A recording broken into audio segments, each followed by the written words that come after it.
Hello, Dora. Hello, Pastor Linda. Minister Jackson. Hello, Minister Mike.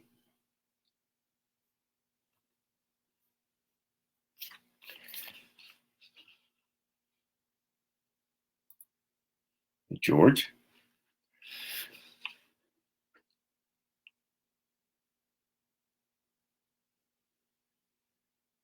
Ebony.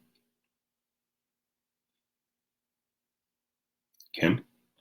All right, we're going to give a few more minutes for others to come on. Sheila.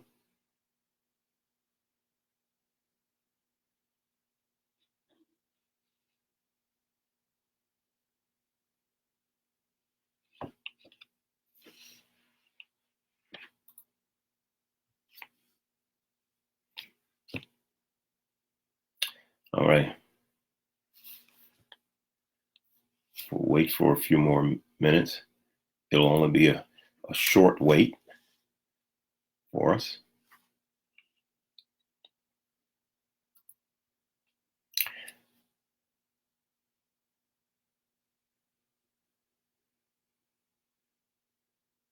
Just a little bit longer, and we will be ready to get started with tonight's study.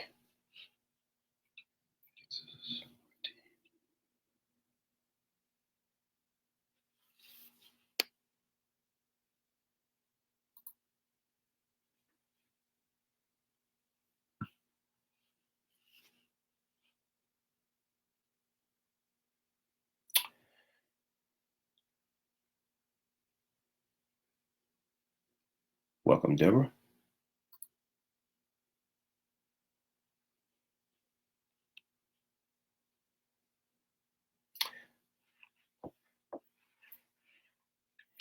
All right. Let's get started with tonight's. Let's get started with tonight's lesson. Well, welcome to this particular Bible study. It is a basic read through the Bible. We read scripture, and I share commentary of my own commentary. Therefore, there are no copyright issues, and you are free to reteach them and share them with your friends. We teach this Bible study from the Christian perspective, and if that's not what you're looking for, then this is not the Bible study for you. All right, so we're perfectly okay if you just turn us off and move on to something that you prefer. All right, we're glad to have you all here, though. All right, so let's get going tonight's Bible study. Tonight we're going to take a look at Exodus, the 14th chapter, and we're going to read throughout that chapter. We're gonna pick verses as we go through, and I'll try to tell you where I am. In the event that I don't tell you where I am, I'm going to tell the story. So it's fairly lengthy chapter, but what I will do is tell you the story when I don't read the verses. You got it? So this is what we'll do. And when I do read, we'll be reading the NIV version. All right. So tonight, for a topic from Exodus 14, and we'll tell you with scriptures more specifically as we go, we're going to be talking tonight about boundary opening faith. Boundary opening faith. You get it? Boundary opening faith. All right. And I'm very specific about that opening. I did not necessarily say expanding, and that's very important. Perhaps you'll catch the principle of it as we go through tonight. Boundary opening faith, Exodus 14. Now, why are we going to talk about this? You see, sometimes there will be some common or natural barriers that the enemy will use to hem you in on your way to your best destiny. Sometimes the enemy will take what's common and what's natural, okay, and he will use that to hem you in on your way to your best destiny. And at your best destiny, that's your place of freedom. That's your place of your best peace. For example, he will take your current credentials and he will hem you in with them. You have them, but he'll say they're not good enough for this. You follow? He'll take your current financial status and he'll hem you and say, yeah, you can buy this at a higher rate, higher interest rate, but you can't buy this at a low. He'll take those and he'll hem you in. That's when you're going to need boundary opening faith to make a way, make a path anyway. So boundary opening faith makes a path to where you want to be despite those common and natural barriers. They are common and natural to be there, okay? And they were designed in many instances to help, but we know many times barriers don't help. But they were designed to be that way. But the enemy will take them and he will purposely use them against them. And that's what he did here in the case of Israel. All right? All right? But here's something I need for you to note already before we start to read. I want you to watch for this in this too. When that's the case, God won't always destroy those hemmed-in places. Let me say it again. God won't always destroy those hemmed-in places, all right? But he will open a path for you to get beyond them. He will always destroy them, but he will open a path for you to get beyond. He won't always change those requirements, that status, that situation, but he will open a way for you to get through them anyway. You follow it? In other words, he'll open up a new line for you at the checkout lane. You get it? Or at the airport or wherever it is. He will take those hemmed-in places. They will still be there, but he will exempt you from them. You got it? That's what he'll do. All right? Now watch this. So let's take a look. Let's take a look and start to read here. And I'm going to make some commentary. And I promise to come back and we'll summarize what these scriptures are talking about. Let's start at verse 1 first here. We're going to read at least the first about 1 through about 4 first. It said, then the Lord said to Moses, this is, by the way, God's told Israel that they've been delivered. Okay. And the Egyptians have let them go, but they don't want to let them go. You know what that's like, don't you? They let you go, but they don't want to let you go. All right. They don't want you there, but they don't want you there. But they need you there. You get it? All right. So watch this. Verse 1. Then the Lord said to Moses, tell the Israelites to turn back and encamp about Pi-hahiroth between Migdol and the sea. They are encamped by the sea directly opposite Baal-Zephon. Verse 3. Pharaoh will think that the Israelites are wandering around in a loss and confusion and hemmed in the desert. That will happen to you sometime.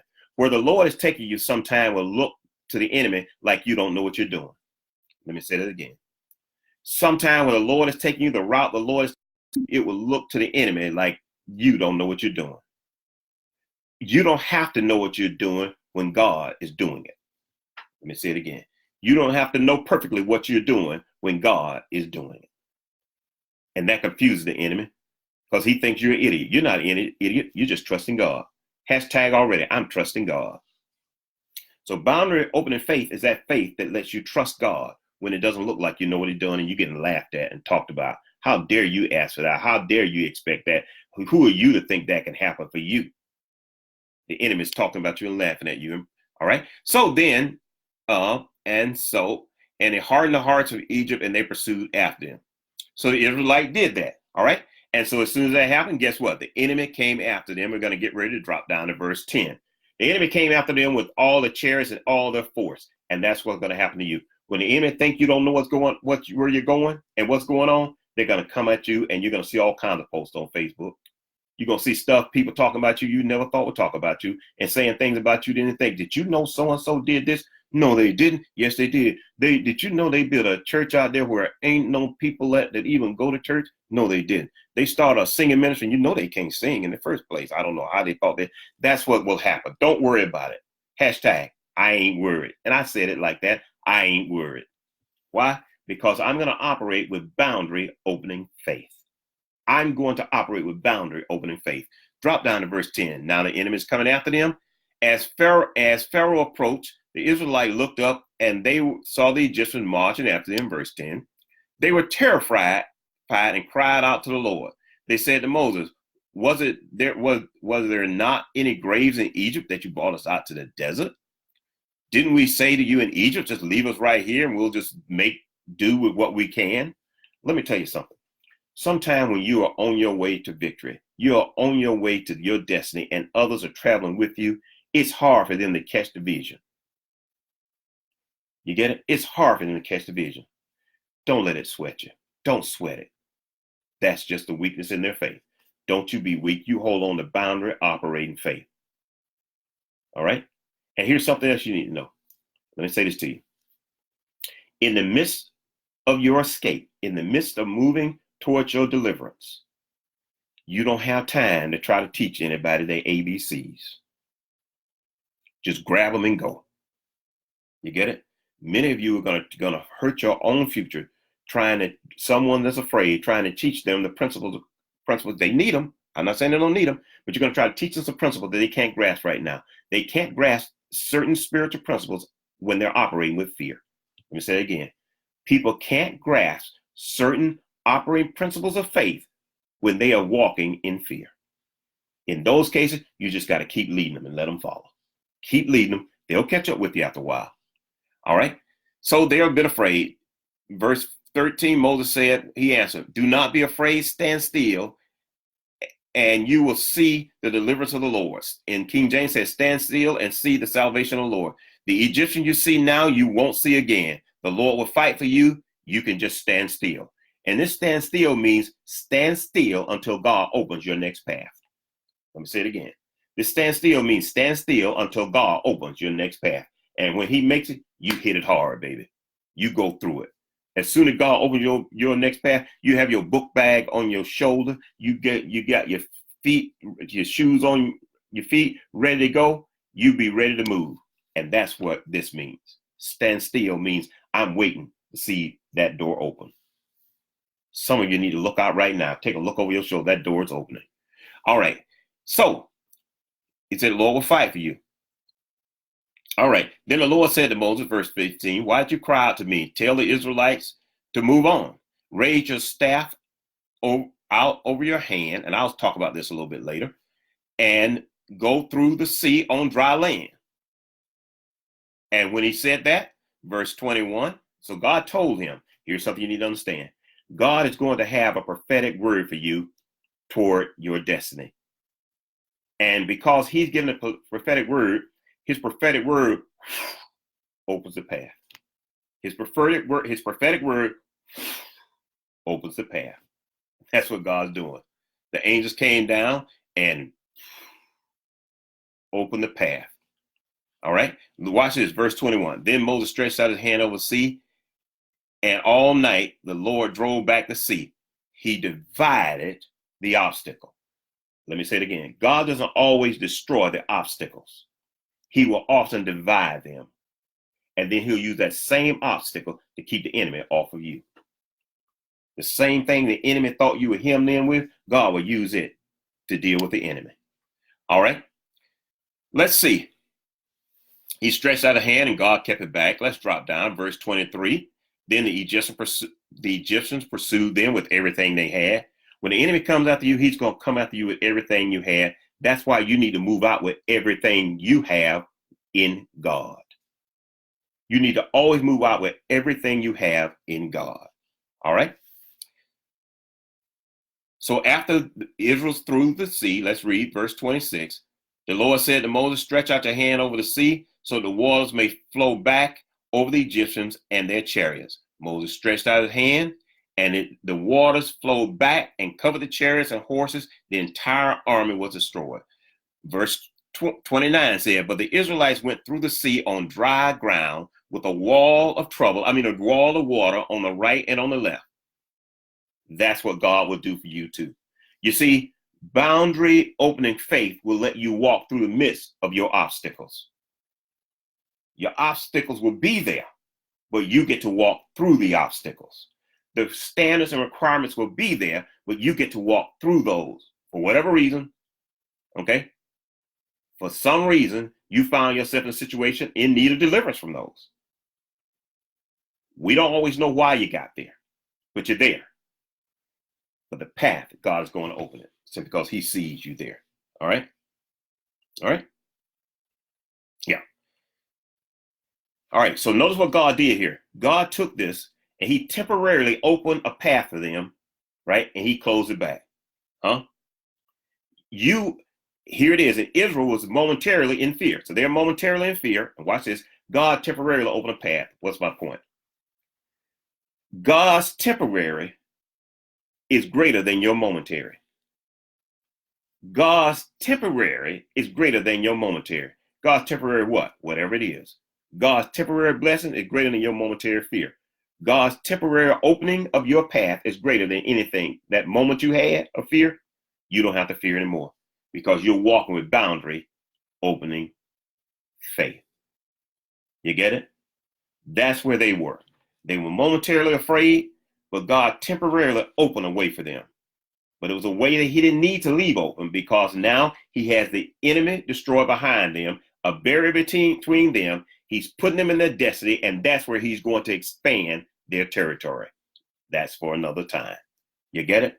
That's what God's going to do for you. He's going to get you to your destiny, and then he's going to enlarge your territory.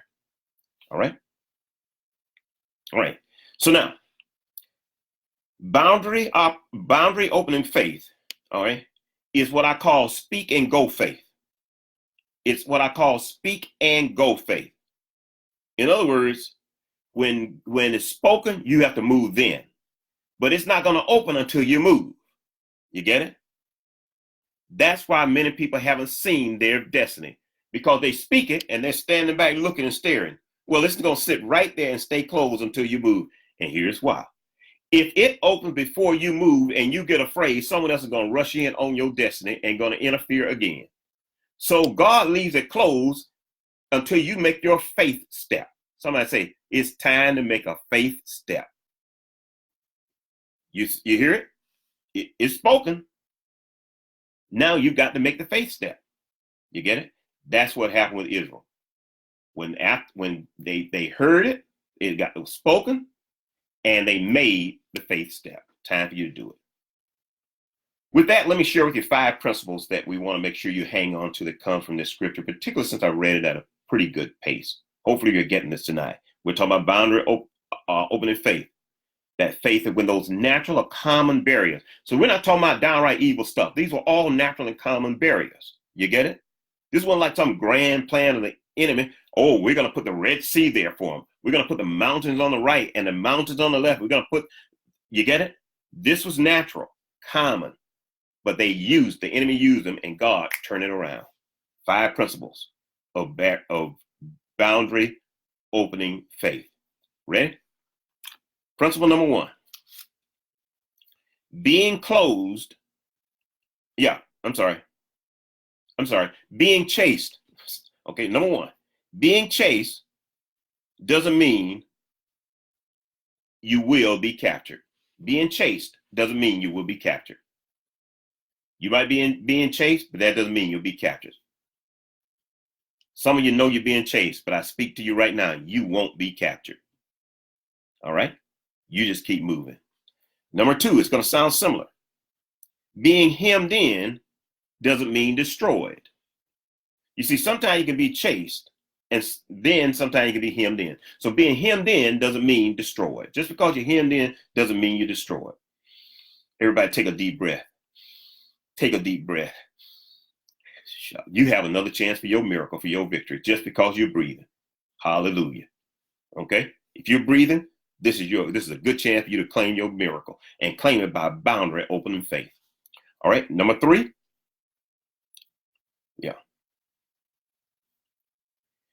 Don't let the whiners, okay, define your attitude or weaken your faith. Don't let the whiners, okay, define your attitude or weaken your faith. Don't let the whiners do that to you.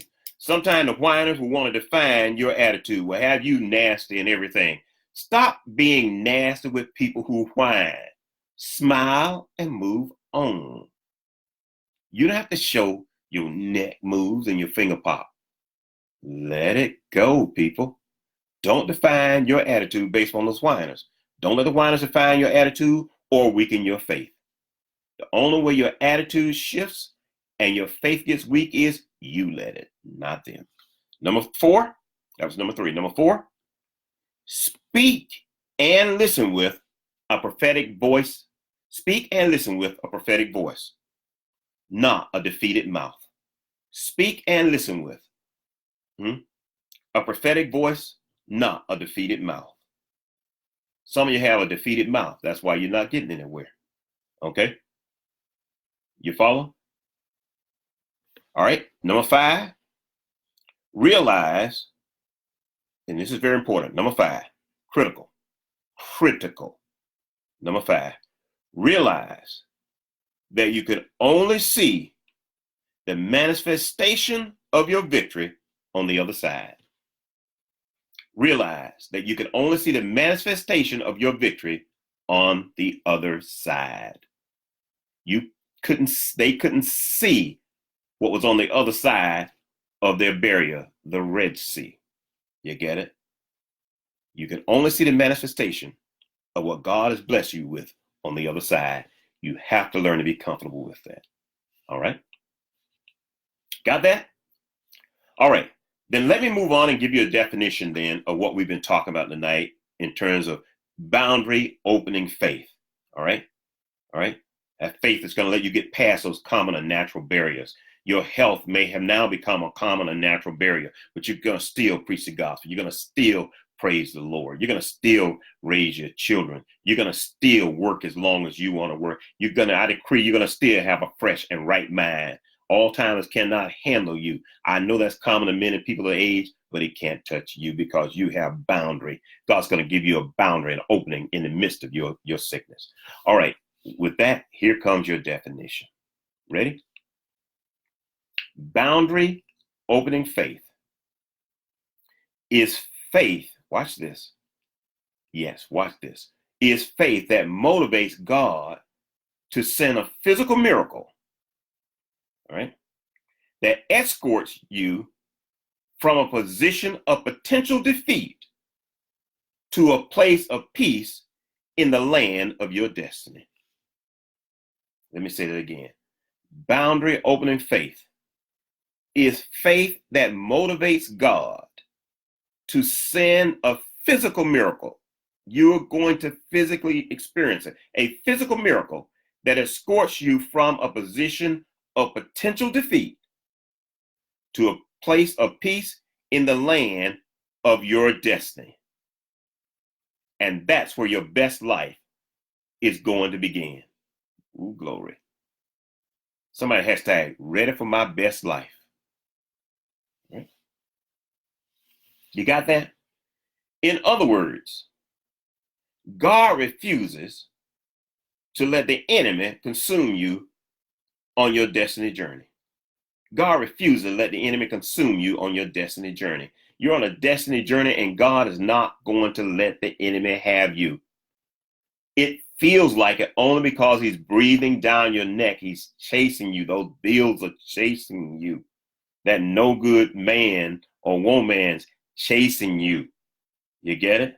And look like every time you turn around, all the good ones are gone and the no good ones are chasing you again. I'm sorry. I apologize in case some of us fit that criteria, but you get the point I'm trying to make here. You get it?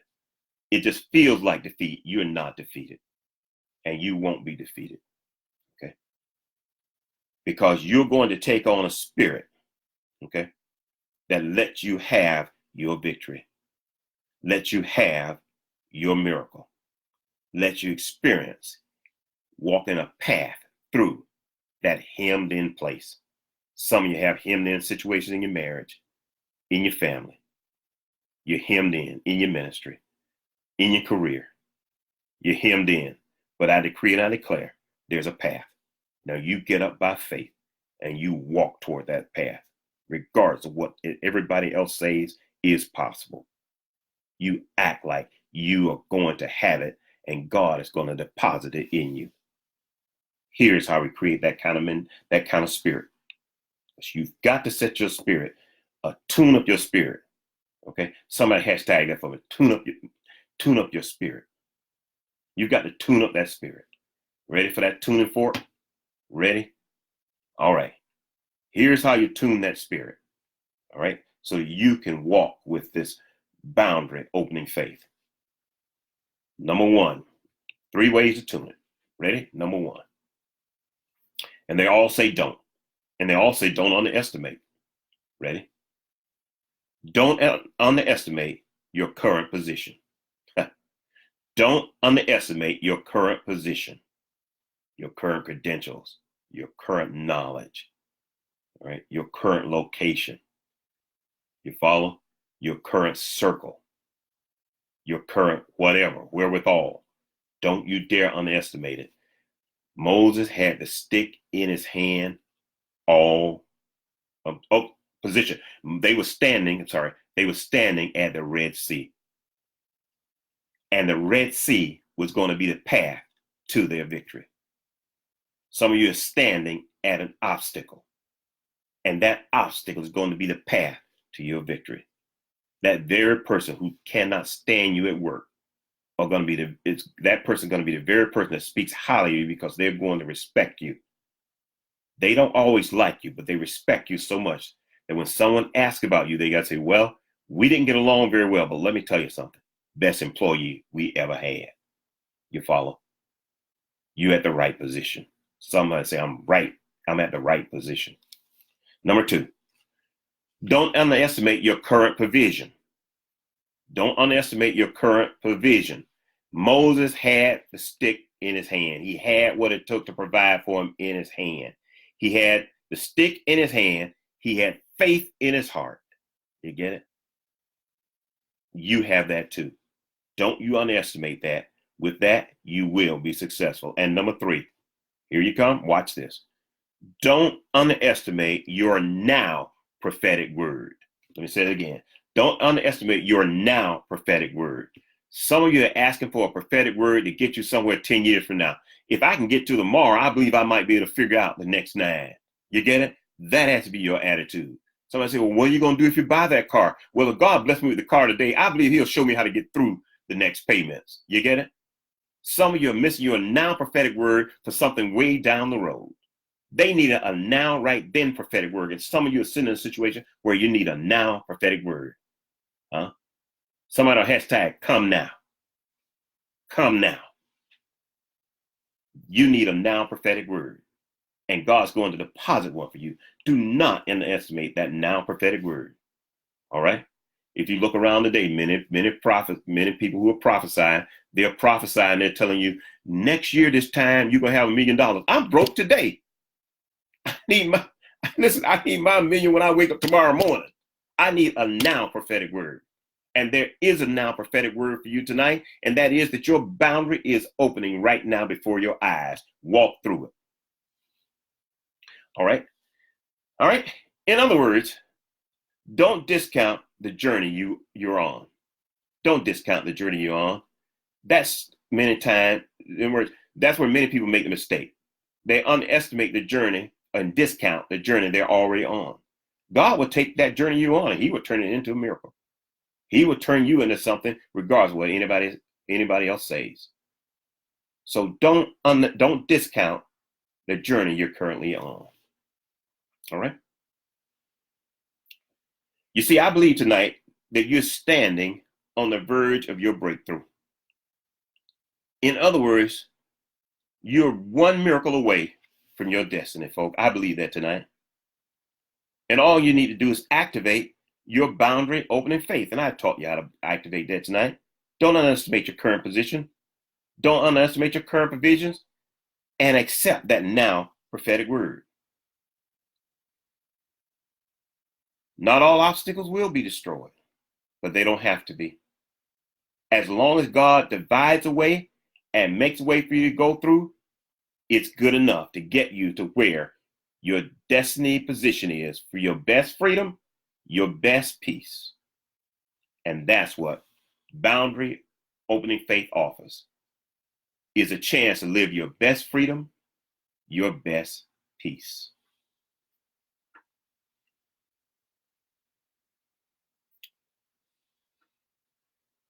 So if on your way